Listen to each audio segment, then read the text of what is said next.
Agora 2h10 no horário de Brasília. Vamos acionar o Ivan Brandão hoje para falar sobre a decisão, a volta na decisão, depois pode, depois não pode, comissão nessa terça-feira. Em meio ao recesso parlamentar, o presidente da Câmara, Hugo Motta, proibiu mais uma vez a realização de reuniões de comissões na Câmara. Ivan, como que tá ali a relação dele com a oposição? Como estão os parlamentares do PL? Decidiram não tirar férias mesmo? Boa tarde para você. Boa tarde, Isabela, Larissa, Alê. Pois é, imagina você, né? Já é a segunda vez que o Hugo Motta tem que vir a público, né? Emitir um comunicado. Na verdade, o de hoje nem comunicado foi, né? Foi um ato suspendendo de verdade o trabalho das comissões, porque ele tem que lembrar para as pessoas que estamos em recesso.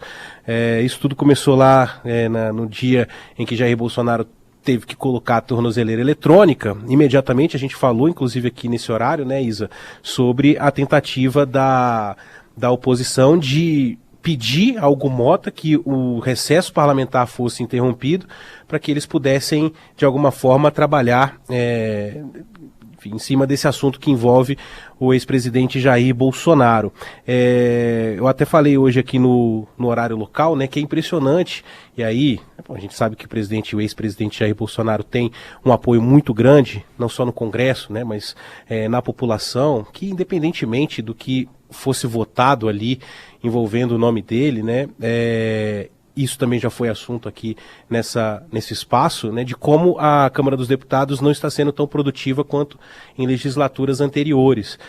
Só para dar um exemplo, precisou de um esforço concentrado para que os deputados aprovassem uma ajuda de mais de 12 bilhões de reais às cidades que foram afetadas pela chuva no Rio Grande do Sul. Né? Esse é um exemplo de algo que poderia ser votado de uma forma ordinária, mas precisou de um esforço concentrado, porque recesso atrás de recesso, e a gente não está falando de recessos regimentais, como esse que a gente está vivendo agora, mas de recesso, sei lá, de São João, né? Recesso de Páscoa, enfim, né? De Carnaval, para ser votado um projeto importante. E aí o que os deputados da oposição queriam hoje era aprovar moções de apoio a Jair Bolsonaro, quer dizer, interromper o recesso regimental para aprovar lá uma plaquinha e dar apoio ao ex-presidente Jair Bolsonaro. Então precisou não dessa vez de um comunicado, mas de um ato, né, de ofício do presidente da Câmara dos Deputados, Hugo Motta, falando: fica vedada até o dia 1º de agosto a realização de reuniões nas comissões na Câmara dos Deputados.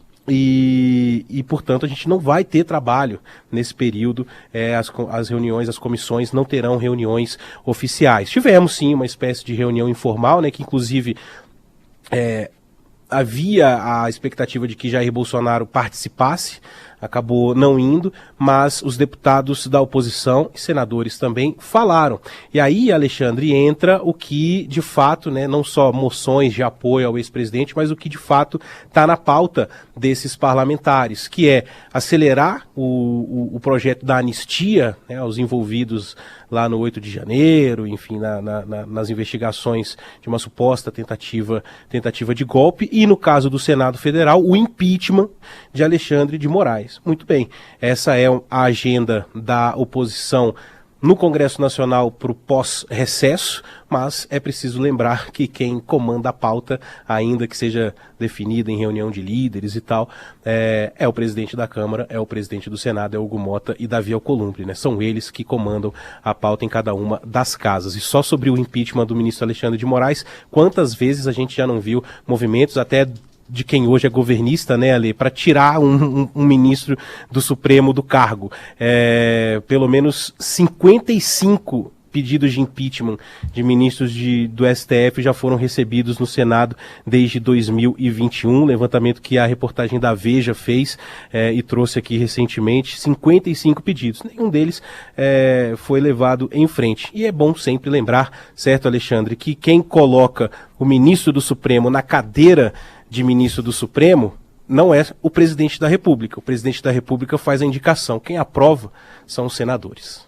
Sim. E se o ministro Alexandre de Moraes está aí no alvo dos bolsonaristas, da oposição, o ministro Luiz Fux, com o voto dado ontem, caiu nas graças, né, dos apoiadores que vem destacando esse último voto dado pelo ministro Luiz Fux ao longo dessas últimas horas nas redes sociais. Ivan, voltamos a nos falar amanhã?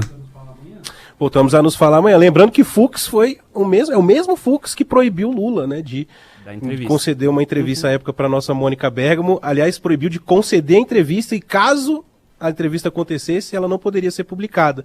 As coisas mudam mesmo, né, Ale? As pessoas evoluem. Agora, 2 horas e 15 minutos.